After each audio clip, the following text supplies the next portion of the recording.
हरिया कई सालों से गांव के ही एक ढाबे में बिरयानी बनाने का काम किया करता था। ढाबे के मालिक रणजीत बहुत अच्छे आदमी थे। वो हरिया को अच्छी खासी पेमेंट भी दिया करते थे। हरिया के जीवन में सब कुछ ठीक चल रहा था। हरिया के घर में उसकी पत्नी निधि और बेटी चिंकी और साथ में एक बूढ़ी माँ भी रहती थी। हरिया रोज की तरह आज भी अपने ढाबे पर बिरयानी बना रहा था। तभी ढाबे के मालिक हरिया के पास आते हैं और कहते हैं, हरिया कितनी बिरयानी बची है अभी? मालिक, बिरयानी लगभग खत्म हो चुकी है, बस थोड़ी सी बची है। अच्छा, तो तुम ऐसा काम करो कि एक हांडी बिरयानी बना लो, बाहर ग्राहक काफी ज्यादा हैं। जी मालिक, जैसा आप कहें। अब हरिया और बिरयानी बना देता है। देखते ही देखते शाम हो जाती है। हरिया, शाम हो चुकी है, अब ढाबा बंद करने का समय हो रहा है। ये बताओ, हांडी में और कितनी बिरयानी बची है? मालिक, बस थोड़ी सी ही बची हुई है। अगर आप कहें तो थोड़ी देर और ढाबे को खोल लेते हैं, क्या पता ये बिरयानी भी बिक जाए। नहीं नहीं हरिया, एक काम करो, इस बिरयानी को पैक करके तुम अपने घर ले जाओ। जी मालिक। रणजीत की बात सुनकर अब हरिया बची हुई बिरयानी पैक करके अपने घर ले जाता है और घर आने के बाद वो बिरयानी अपनी पत्नी को देते हुए कहता है, निधि, आज भी ढाबे में थोड़ी बिरयानी बच गई थी और ये बिरयानी मालिक ने मुझे घर लाने को कह दी। ये लो, इसे गर्म करके सबके लिए खाना लगा दो। जी मैं अभी लगा देती हूँ। तभी हरिया की बेटी चिंकी कहती है, पिताजी पता है, आज मेरी सहेली बता रही थी कि उसके माता पिता को आपके हाथों की बिरयानी बहुत पसंद है। वो पूछ रही थी कि आपने इतनी अच्छी बिरयानी बनाना कहाँ से सीखी।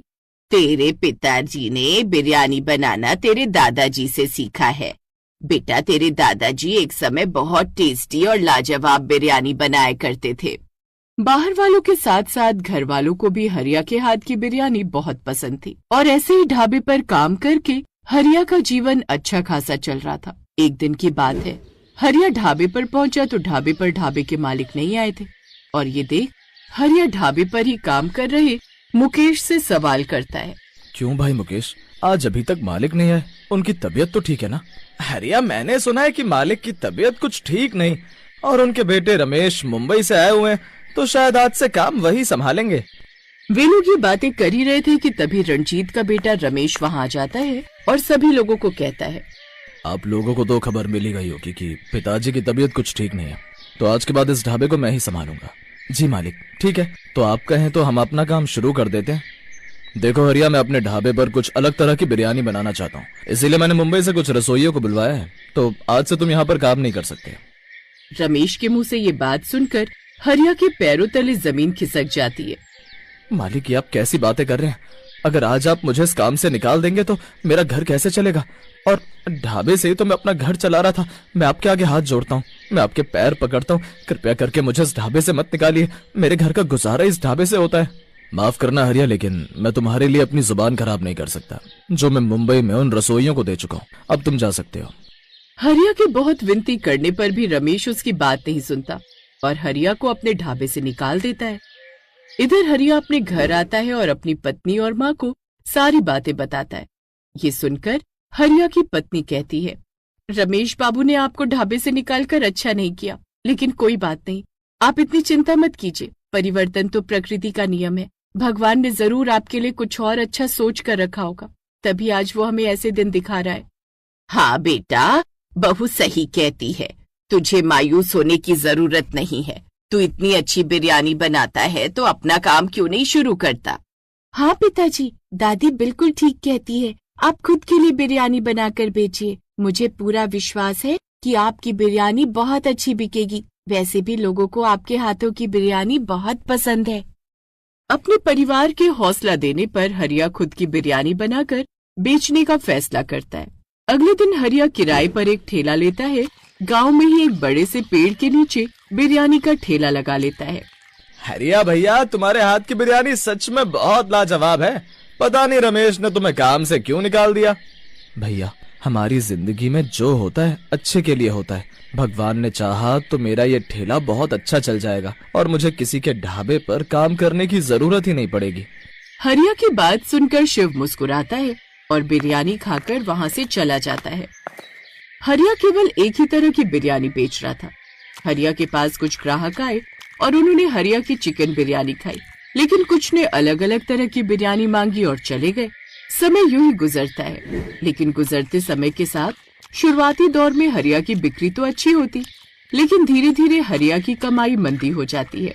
ऐसे ही शाम को शंभू नाम का एक आदमी आता है और वो हरिया से पूछता है, हरिया भैया जरा मुझे मटन बिरयानी तो लगाना, बहुत दिन हो गए मटन बिरयानी खाए हुए।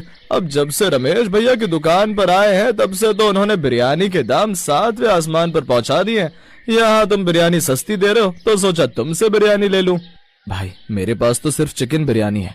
हरिया भाई इसीलिए तो तुम्हारा ठेला नहीं चल रहा। सामने वाले ढाबे पर रमेश बाबू ने अलग अलग तरह की बिरयानी बनवाना शुरू कर दी है, इसीलिए लोग अपनी अपनी पसंद के हिसाब से वहाँ बिरयानी खा लेते हैं। तुम्हें भी अलग अलग तरह की बिरयानी बनानी चाहिए। ऐसा कहकर शंभू चला जाता है और हरिया अपने घर आता है और अपने परिवार को सारी बात बताता है। ये सुनकर हरिया की माँ कहती है, तो इसमें कौन सी बड़ी बात है बेटा, अगर लोग अलग अलग तरह की बिरयानी मांग रहे हैं तो ये तो बहुत अच्छी बात है। मतलब मैं कुछ समझा नहीं माँ। इसका मतलब है कि तुम्हारी अलग अलग तरह की बिरयानी बिकने वाली है। तुम ऐसा करो कि 10 अलग अलग तरह की बिरयानी बनाकर बेचो, जैसे चिकन बिरयानी, अंडा बिरयानी, पनीर बिरयानी, वेज बिरयानी, अब सोया बिरयानी। इस तरह की और भी बिरयानी बनाकर बेचोगे तो जरूर तुम्हारी बिरयानी बिकेगी, क्योंकि ढाबे पर बिरयानी महंगी मिलती है और ठेले पर सिर्फ 30 रुपए प्लेट है। लोग 50 रुपए की जगह 30 रुपए में बिरयानी खाना पसंद करेंगे। मैं तो कहती हूँ तुम अलग अलग तरह की बिरयानी बेचना शुरू कर दो। वो सब तो ठीक है, लेकिन 10 तरह की बिरयानी बेचने में बहुत खर्चा हो जाएगा, इतने पैसे नहीं है मेरे पास। तो इतनी चिंता क्यों करता है? अरे मेरे गले में जो सोने की चेन है वो तू ले जा और बेच दे। उसके बाद जो मुनाफा होगा, ऐसी चेन तो मुझे तू 10 ला कर दे देना।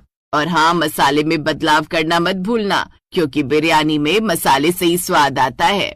माँ जी बिल्कुल सही कह रही हैं, अब आपको अपनी बिरयानी में बदलाव लाना ही होगा। हरिया को अपनी माँ की बात बहुत पसंद आती है। अगले दिन वो अपनी माँ की चेन बेचकर सारा सामान खरीद लाता है और 10 तरह की बिरयानी बनाकर बेचना शुरू करता है। देखते ही देखते हरिया के ठेले पर भीड़ लग जाती है। ऐसे ही एक दिन शिव दोबारा हरिया की दुकान पर आता है और आज वो वेज बिरयानी खाते हुए कहता है, वाह हरिया भाई, तुमने तो सामने के ढाबे के रसोइयों को भी फेल कर दिया। इतनी अलग अलग तरह की बिरयानी बना रहे हो और वो भी इतनी लजीज। भाई मजा आ गया, जरा 1 प्लेट और लगा दो। हाँ हाँ जरूर लो ना भाई। और इस तरह हरिया का ठेला चल पड़ता है और उसकी काफी अच्छी कमाई होने लगती है। जहाँ एक तरफ हरिया के ठेले पर भीड़ इकट्ठा होती है, तो वहीं अब रमेश का ढाबा बिल्कुल नहीं चल रहा था। और जब रमेश को हरिया की 10 तरह की बिरयानी बनाने का पता चला, तो वो हरिया को अपने पास बुलाकर कहते हैं, हरिया, मैंने सुना है कि तुम्हारी बिरयानी ग्राहकों को बहुत पसंद आ रही है, इसीलिए वो मेरे ढाबे पर नहीं आ रहे हैं। तो तुम मेरे ढाबे पर फिर से काम कर लो। इस बार मैं तुम्हें पहले के मुताबिक 2 गुनी तनख्वाह दूंगा। माफ कीजिएगा मालिक, लेकिन अब मैं अपना काम शुरू कर चुका हूँ और अब मैं अपना ही काम करूंगा। हरिया की बात सुनकर रमेश सोच में पड़ जाता है और थोड़ी देर सोचने के बाद वो हरिया से कहता है, अच्छा तो ठीक है हरिया, तुम अपना ही काम करो। अरे मेरा क्या है, मैं तो इस गांव से बाहर जाकर भी अपना रेस्टोरेंट खोलकर उसे अच्छा चला सकता हूँ, पर मेरा गांव में ना तो काम चल रहा है और ना ही मन लगता है। इसीलिए तुम मुझसे मेरा ये ढाबा खरीद लो। इसी बहाने तुम्हें बिरयानी बेचने की अच्छी खासी जगह भी मिल जाएगी और मेरा ढाबा कभी खाली नहीं होगा। और रही बात पैसों की, तो थोड़े बहुत पैसे तुम मुझे अभी दे दो और थोड़े पैसे हर महीने किश्तों में देते रहना। ऐसा कहकर रमेश अपना ढाबा हरिया को बेचकर चले जाते हैं। अब हरिया अपने ढाबे पर 10 तरह की बिरयानी बनाकर बेचता है। इस तरह उसका जीवन सुखमय हो जाता है।